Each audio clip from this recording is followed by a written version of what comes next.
Novamente, surge o argumento: as portas do inferno não prevalecerão contra a Igreja.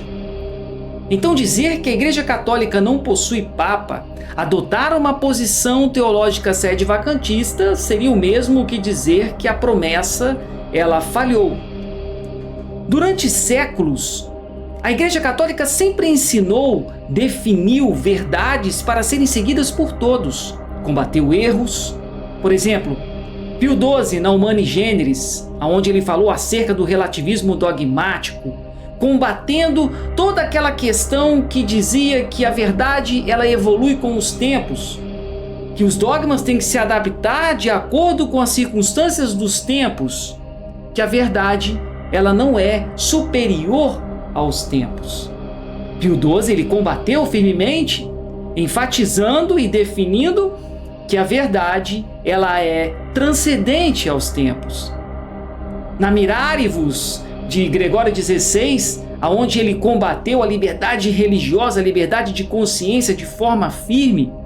A Mortalio Animus de Pio XI, aonde ele foi ao encontro de tudo aquilo que rodeava o ecumenismo em forma de sincretismo, aonde diziam que as religiões ela têm o seu lado bom, equiparando a Igreja Católica e colocando no mesmo nível das demais. Combateu aquelas questões daquelas reuniões que aconteciam, colocando todas as religiões no mesmo patamar, ali no mesmo nível. Pio XI, na Mortalio Animus, veio e combateu, definindo a verdade.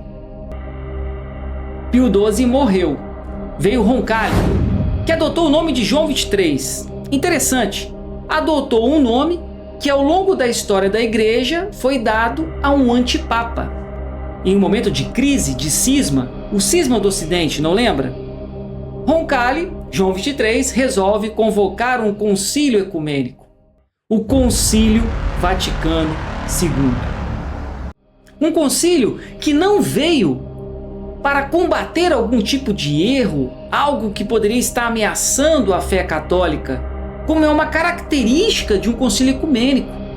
O Concílio de Trento, que veio para combater o protestantismo, o Concílio de Calcedônia, que veio para combater a heresia monofisita.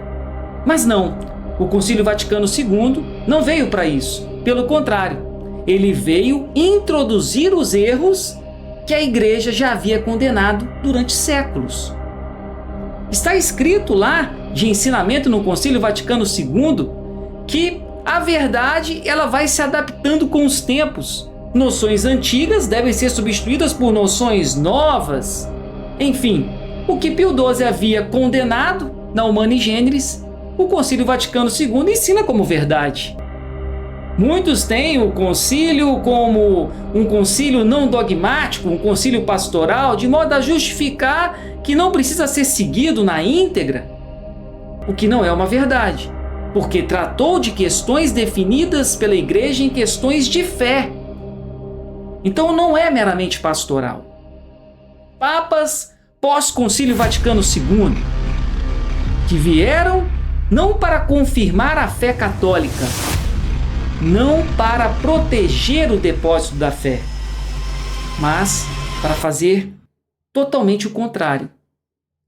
Paulo VI, na Dignitatis Humanae, aonde ele ensina que a liberdade religiosa, a liberdade de consciência ela é permitida, contrariando o que Gregório XVI definiu na Mirarivus. A missa nova de Paulo VI, uma missa totalmente modificada, onde o santo sacrifício da cruz de Cristo virou um simples banquete.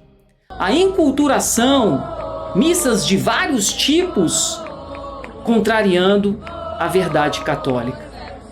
João Paulo II, esse considerado um grande santo, veio e com seus ensinamentos, com a sua postura, nos mostrou que essa santidade não é lá grandes coisas. Beijou o Alcorão, recebeu o sinal de Shiva, os encontros de Assis, lá se equiparando às outras religiões, o catolicismo com as demais religiões, e os santos na história, que fizeram totalmente o contrário do que ele fez.